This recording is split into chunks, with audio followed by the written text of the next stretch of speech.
네, 안녕하세요. JB입니다. 얼마 전에 제가 멤버십 커뮤니티 게시판에 이제 그 당일에 우리가 주목해야 할 지표라던가 주가의 흐름이라던가 이런저런 상황에 대해 제 견해와 함께 글을 올렸는데요. 뭐 사실 이날뿐만 아니라 요샌 주식시장이 하루하루가 워낙 드라마틱하게 흘러갔기 때문에 글을 매일 올리기는 했죠. 네, 아무튼 글을 올렸는데 새롭게 멤버십 가입을 해주신 회원분이 이런 댓글을 남기신 거예요. 현금 비율이 70%로 너무 많아서 빨리 추매하고 싶어요. 다들 폭락장 온다고 해서 참고 많이 나눠서 조금씩만 분할 매수를 하고 있었는데 이렇게 갑자기 올라가 버렸네요. 저 같은 분들이 많은 것 같습니다. 앞으로 어떻게 해야 할지 부탁드립니다. 라는 댓글을 남겨주셨습니다. 그리고 제가 평소에 올리는 전체 공개 영상에서도 이런 비슷한 상황에 놓인 분들의 댓글이 예전보다 확실히 많이 보이더라고요. 그래서 오늘은 이 분할 매수에 대한 제 생각을 말씀드려 보도록 하겠습니다. 예전부터 보면 유튜버들 중에서도 무조건 분할 매수해야 한다고 했던 말 계속 반복하면서 강조하는 분들이 많으시잖아요. 근데 이제 저는 이런 말을 하시는 분들을 보면서 항상 느끼는 게, 물론 자기만의 투자 철학이 확립이 되신 투자자분들은 크게 상관이 없을 수 있겠지만 그렇지 못한 초보 투자자분들은 정말 답답하고 이런 생각이 드셨을 것 같아요.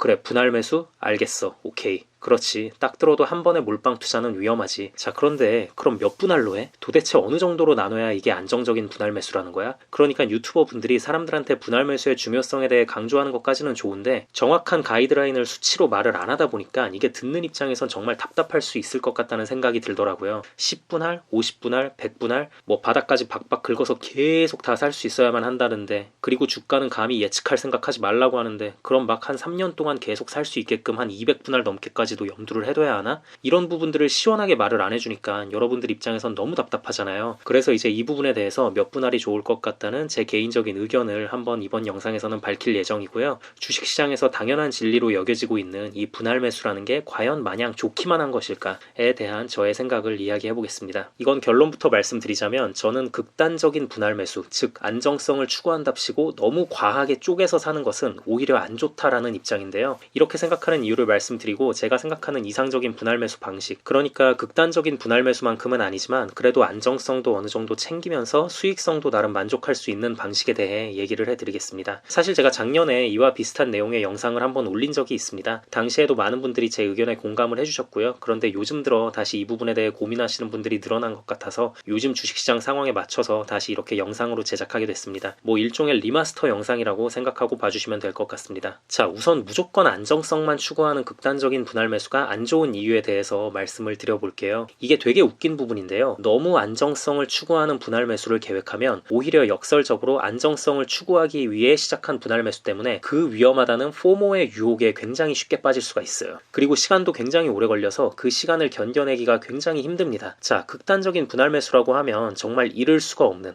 하지만 돈을 많이 먹을 수도 없는 그런 분할 매수를 얘기하는 거겠죠. 이렇게 무조건적인 안정성만을 추구하시면 시드를 50분할이나 100분할, 더 심하면 200분할로 나누고 5일에 한 번씩 산다던가 하는 식으로 계획을 세우실 텐데요. 제가 예전 영상에서도 말씀을 드렸지만 50분할로만 잡아도 250일이 걸리고요. 100분할로 잡으시면 500일이 걸립니다. 200분할로 잡으면 1000일이 걸리죠. 무려 3년 가까이에 해당하는 기간입니다. 이걸 견딜 수가 없으실 거예요. 기본적으로 위험 자산으로 분류되는 주식 투자를 하기로 결정하신 분들, 특히 TQQQ와 같은 3배 레버리지 상품을 투자하기로 결심한 공격적인 투자자분들의 특징이 현금이 노는 꼴을 보기 힘들어 하시기 때문입니다. 네, 그래서 저는 어떤 방법을 추천드리냐면요. 참고로 제가 지금부터 말하는 건 돈이 엄청 많은 부자분들에겐 딱히 해당되지 않을 수 있습니다. 모아놓은 투자 자금이 그렇게까지 크진 않은 분들께 오히려 추천드리는 방식인데요. 가지고 있는 시드의 분할 계획은 최대 10회를 넘지 않는 걸 추천드립니다. 솔직히 개인적으로는 10회도 좀 과하다고 생각하고 한 5회 정도로 계획해도 괜찮다고 보는 입장인데요. 그리고 여러분 참고로 제가 이 영상에서 말씀드리는 건 오로지 처음 시작하는 투자 원금의 분할에 대해서만 말씀을 드리는 겁니다. 무슨 뭐 매달 들어오는 노동 수입이 어쩌고 저쩌고 이건 그냥 제외하고 말씀을 드리는 거예요. 그렇게 여윳돈이 좀 생기는 날에는 분할 매수 간격을 더 적게 가져간다든지, 아니면 분할 매수를 평소랑 똑같이 하더라도 그날은 여윳돈까지 좀 더 비중을 실어서 한다든지, 그건 뭐 그냥 알아서 하시면 됩니다. 네, 아무튼 다시 본론으로 돌아와서 제가 지금 현재의 시장 상황에서 괜찮다고 생각하는 5회 분할 매수 기준으로 설명을 드리자면요. 1회 분할은 그냥 주식 투자하기로 결심한 날 그날 바로 들어갑니다. 뭐 여러 가지 참고 지표들을 보고 과매수나 과열 구간이라고 생각하시면 좀 미뤄서 사셔도 되긴 하는데, 처음 시작하시는 분들이 이런 부분들까지 고려하기는 쉽지 않을 거예요. 그리고 사실 그런 지표들을 참고한다고 해서 무조건 매번 맞아떨어지는 것도 아닙니다.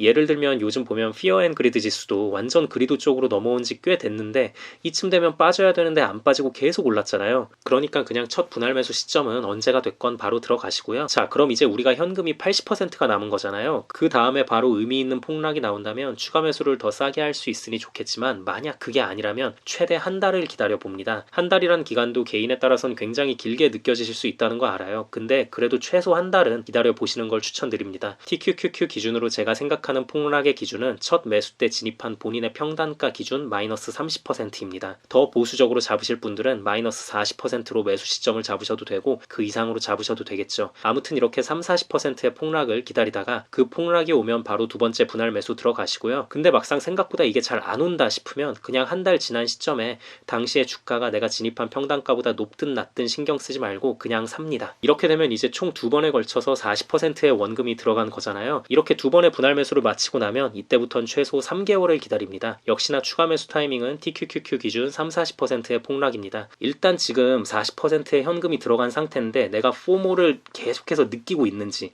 아니면은 40% 어쨌든 들어갔으니까 딱히 더 이상 포모가 느껴지지 않는지 스스로 잘 판단을 해보시고 본인이 포모를 많이 좀 느껴하는 스타일이다 싶으시면은 그 3개월 되는 시점에 역시나 가격이 어떻든 간에 그냥 사버립니다. 이렇게 되면 3번에 걸쳐서 총 60%의 현금이 투자된 거잖아요. 남은 현금 비중은 40%입니다. 자, 이 순간 이후로는 이젠 그냥 사는 건 없습니다. 그리고 60%의 현금이 들어가 있으면 포모가 확실히 크게 줄어들거나 없어질 거예요. 물론 사람 성격에 따라서 본인의 현금 100% 다 들어가야지만 포모가 오지 않는 분들도 계실 수 있겠습니다만 그래도 3배 레버리지 투자를 하셨다면 20에서 40%의 현금은 최대한 보수적으로 운용하시는 걸 추천드리고요. 이 시점 이후로는 무조건 본인이 정해둔 기준의 폭락이 나올 때만 매수를 들어가도록 합니다. 그리고 그런 폭락이 안 나온다면 어쩔 수 없습니다. 그냥 60% 투자한 물량만 가지고 먹는다고 생각하시고 나머지는 깔끔하게 포기합니다. 포기하시고 혹시 추후에 올지 모를 만약의 폭락 사태에 대비하며 지냅니다. 뭐 나는 어차피 한 달마다 들어오는 노동 수입도 많고 해서 그냥 계속 수량을 모아나가는 거에 더 초점을 두신 분들은 그렇게 그냥 각자의 투자 방식에 맞춰서 하시면 될 것 같습니다. 네, 제가 오늘 말씀드린 분할 매수법은 2023년으로 해가 바뀌면서 작년에 비해 분명히 주식시장의 분위기가 바뀌었고 무엇보다 작년 한 해 동안 주가가 그렇게 바닥을 쳤던 건 인플레가 언제 잡힐지 모른다는 불확실성 때문이었잖아요. 그런데 확실히 인플레는 잡혀가고 있는 게 보이기 때문에 지금 시점에 주식 투자를 처음 진입하시는 분들의 경우엔 지금 같은 상황에선 좀 더 과감히 투자 계획을 세우는 게 더 낫다는 판단이 들었고요. 물론 갑작스럽게 에너지 가격 인상이나 예기치 못한 변수로 인해 인플레 수치가 다시 오르며 단기적으로 시장에 큰 충격을 줄 수도 있겠지만 그게 작년처럼 그렇게 절망적인 불안감을 줄 것 같지는 않고요.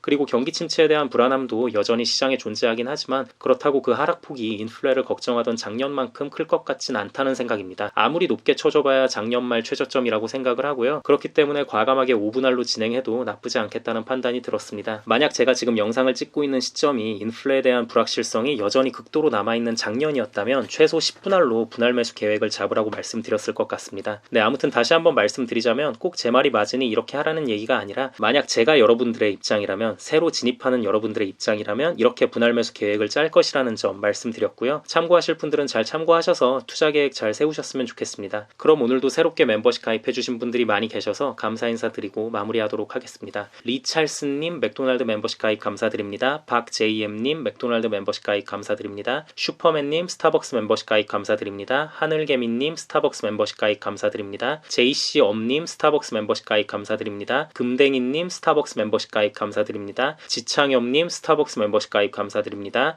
IHPrayHM님 스타벅스 멤버십 가입 감사드립니다. 김대윤님 스타벅스 멤버십 가입 감사드립니다. 댕극님 코카콜라 멤버십 가입 감사드립니다. 멤버십 가입을 해주신 모든 분들께 깊은 감사드립니다. 멤버십 가입을 하시면 제가 조회수에 신경 쓰지 않고 좀 더 편하게 이런저런 시장 상황에 대해 말하는 영상들을 보실 수 있고요. 스타벅스 멤버십 이상부터는 제가 커뮤니티 게시판에 그때그때 중요한 사안들이 있을 때 실시간으로 올리는 글들을 보실 수 있으니 많은 관심 부탁드립니다. 그리고 마지막으로 귀한 시간 내어 제 영상을 봐주시고 응원의 댓글까지 남겨주시는 모든 구독자분들께도 깊은 감사드립니다. 앞으로도 단 한 명의 낙오자 없이 모든 구독자분들의 장기 투자 성공을 위한 멘탈 케어 영상 제작에 온 힘을 다하겠습니다. 감사합니다.